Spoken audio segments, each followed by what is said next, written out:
Mes chers compatriotes, mesdames et messieurs, je m'appelle Dr Noël Tchagne Mwadjanvita, auteur du plan Marshall de Noël Tchagne pour la reconstruction et le développement de la RDC. Je suis 100% congolais. La RDC est la terre de mes parents, grands-parents et arrière-grands-parents du côté de mon père et de ma mère. La RDC a payé pour mes études primaires, secondaires et aussi universitaires.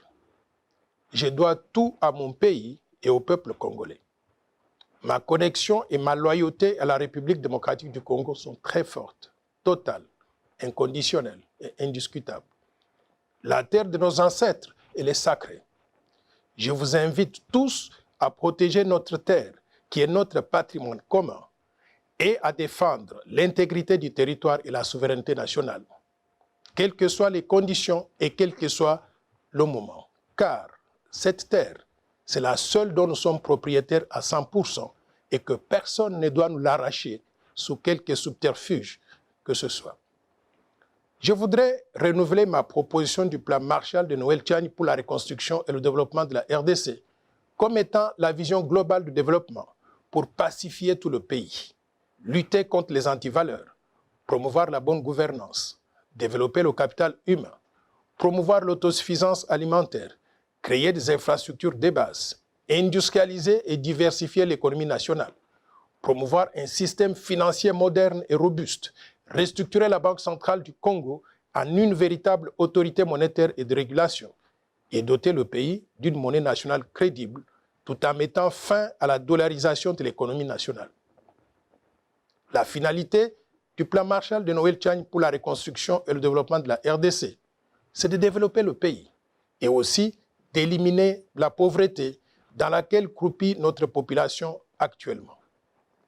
Le coût total du plan Marshall de Noël Tchagne pour la reconstruction et le développement de la RDC est estimé à 1000 milliards de dollars sur 15 ans pour faire progresser le produit intérieur brut par habitant de 450 dollars aujourd'hui à 15 000 dollars au moins en 15 ans, tout en créant au passage des emplois et en améliorant les conditions de vie de tous nos citoyens.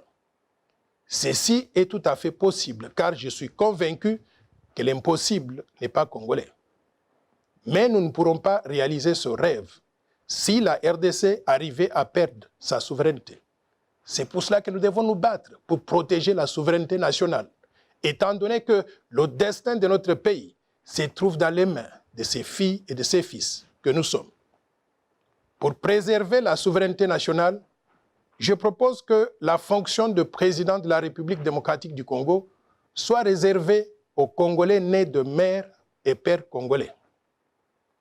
La suite logique du verrouillage de l'accès à la présidence exige la même portée de la nationalité au dauphin constitutionnel du président de la République, c'est-à-dire le président du Sénat congolais. Le verrouillage doit aussi couvrir quelques postes de souveraineté nationale, qui sont le président de l'Assemblée nationale, le haut commandement militaire, le haut commandement du commissariat général de la police nationale, le directeur général des migrations, connu communément comme étant la DGM, l'administrateur général de l'Agence nationale des renseignements, connu comme étant l'ANER, les hauts magistrats de la République, le Premier ministre et les ministres régaliens, c'est-à-dire les affaires étrangères, l'intérieur, la défense, la justice et les finances. Beaucoup de compatriotes ont déjà compris les enjeux du fait de l'infiltration au sommet de l'État depuis plusieurs décennies dans notre pays. Ces compatriotes soutiennent ma position de verrouillage. Mais comme il faut s'y attendre dans une démocratie naissante, quelques compatriotes s'y opposent en avançant comme argument, d'une part, que la loi proposée serait discriminatoire parce qu'elle écarterait une partie des Congolais et certains candidats potentiels aux élections de 2023. Mais d'autre part, qu'il y a des sujets beaucoup plus importants et plus urgents sur lesquels on devrait s'attarder, notamment la misère dans laquelle croupit la population congolaise actuellement. C'est pour faire face à ces questions de pauvreté et de misère que j'ai proposé le plan Marshall, dont je venais de vous parler tout à l'heure. Chers compatriotes, mesdames et messieurs, ma proposition de verrouiller l'accès à la présidence de la RDC et aux fonctions très sensibles est importante. Pourquoi? Parce qu'elle porte sur un aspect crucial de la vie de notre pays, l'accession aux plus hautes fonctions de souveraineté nationale. Ma proposition de loi ne porte pas sur les conditions d'acquisition de la nationalité congolaise ou sur les modifications de ces conditions d'acquisition de la nationalité congolaise. Ma proposition ne changerait donc rien quant à la nationalité de ceux qui sont déjà congolais actuellement. Je voudrais vous parler d'un article important de la Constitution qui parle de ces questions de nationalité. C'est l'article 10 de la Constitution de la République qui est très clair au sujet des conditions d'acquisition de la nationalité congolaise. Cet article stipule ce qui suit. La nationalité congolaise est une et exclusive. Elle ne peut être détenue concurremment avec aucune autre. La nationalité congolaise est soit d'origine, soit d'acquisition individuelle. Est congolais d'origine toute personne appartenant aux groupes ethniques dont les personnes et le territoire constituaient ce qui est devenu le Congo, c'est-à-dire actuellement la République démocratique du Congo au moment de l'indépendance le 30 juin 1960. Il y a une loi organique qui détermine les conditions de reconnaissance, d'acquisition, de perte et de recouvrement de la nationalité congolaise. Mes chers compatriotes, mesdames et messieurs, je propose aussi que les révisions prochaines de la Constitution de la République démocratique du Congo permettent aux Congolais ayant acquis des nationalités étrangères de recouvrer la nationalité congolaise d'origine, que personne ne doit perdre. Nous sommes nés Congolais, nous vivons Congolais, nous mourrons Congolais et nous serons enterrés Congolais. La nationalité congolaise, elle est sacrée. Personne ne peut l'arracher à qui que ce soit parmi nous.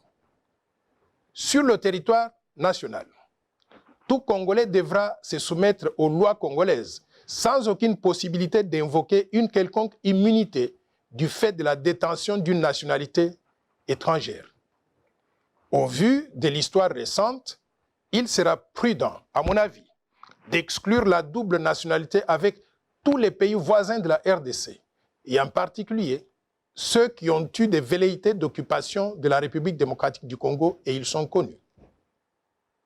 Chers compatriotes, mesdames et messieurs, depuis 1996, les armées du Rwanda, du Burundi et de l'Ouganda ont été rejointes sur le sol congolais par celles de Zimbabwe, de la Namibie, de l'Angola et de tous les pays du monde venus dans le cadre des opérations de maintien de la paix avec la MONUC d'abord et plus tard avec la MONUSCO. Ces soldats étrangers se sont accouplés avec les Congolaises et les Congolais, donnant naissance à des millions d'enfants qui sont tous Congolais d'après la Constitution actuelle. Nous acceptons tous ces enfants comme Congolais et ils ont droit à tout dans notre pays.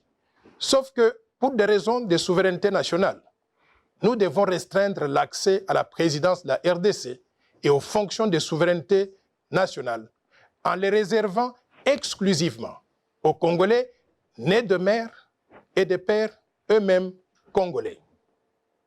Ceci éviterait l'infiltration au sommet de l'État à travers des compatriotes qui auraient de loyauté partagée entre la République démocratique du Congo et d'autres pays étrangers.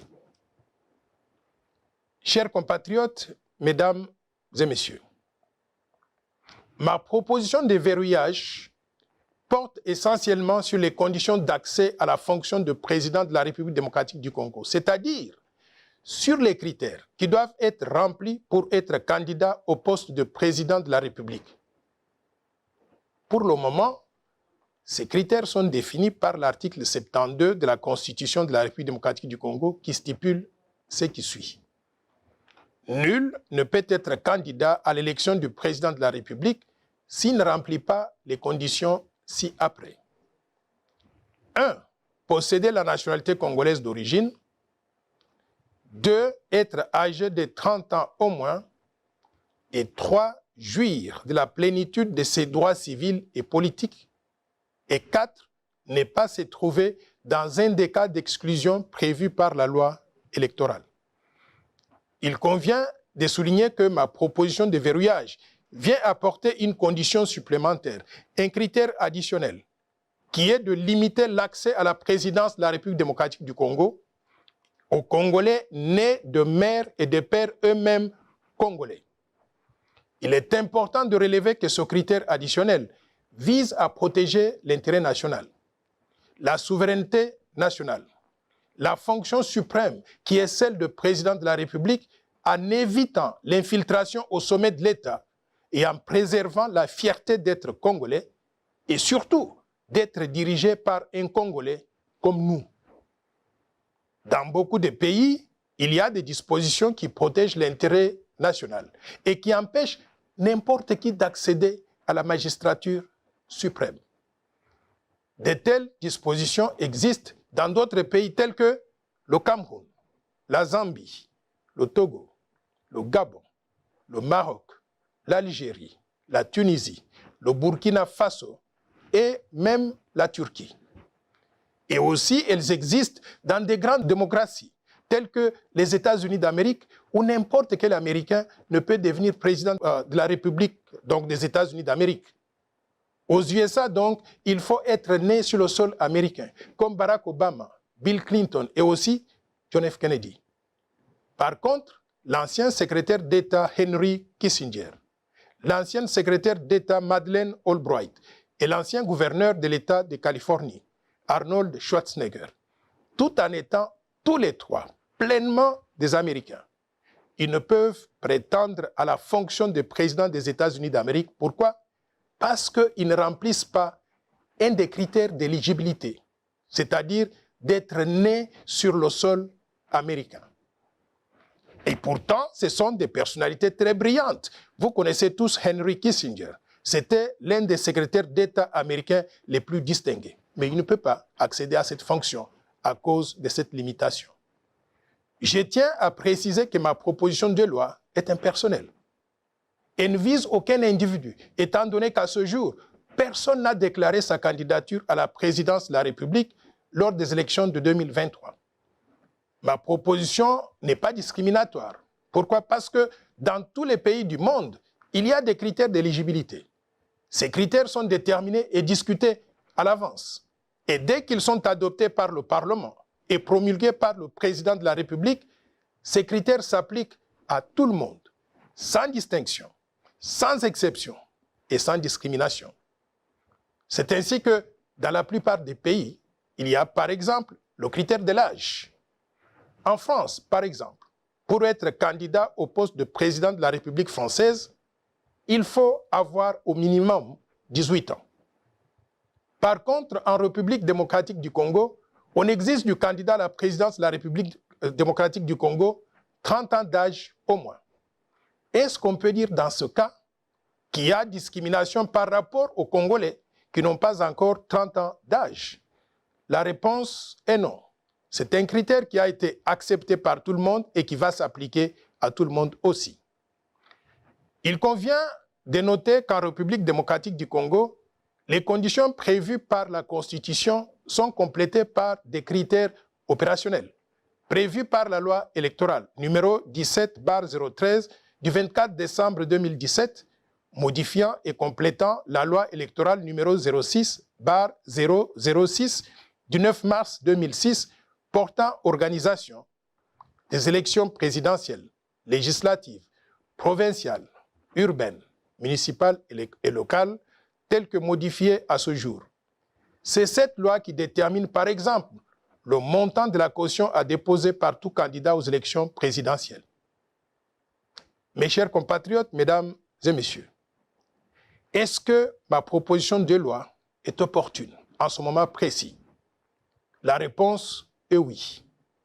Lorsque la souveraineté du pays est menacée, il n'y a pas meilleur moment que d'agir immédiatement.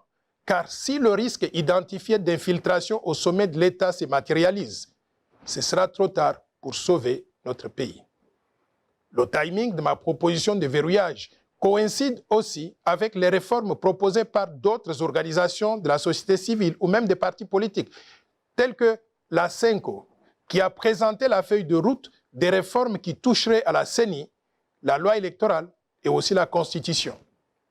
Il y a aussi les idées de Martin Fayoulou, qui propose une CENI à présidence tournante. Il est donc opportun de recenser toutes les propositions de réformes institutionnelles, y inclut celle de verrouillage que je porte, afin d'opérer les révisions nécessaires à la CENI, la loi électorale et aussi la Constitution, une fois pour toutes, afin de baliser le terrain pour les élections apaisées en 2023, mais aussi au-delà. Mes chers compatriotes, mesdames et messieurs, je vous invite tous à participer à ce débat d'idées, de façon civilisée et patriotique, sans insulte ni dénigrement, dans le respect de la dignité de chacun, pour contribuer à un climat de paix et d'élections apaisées dans notre pays.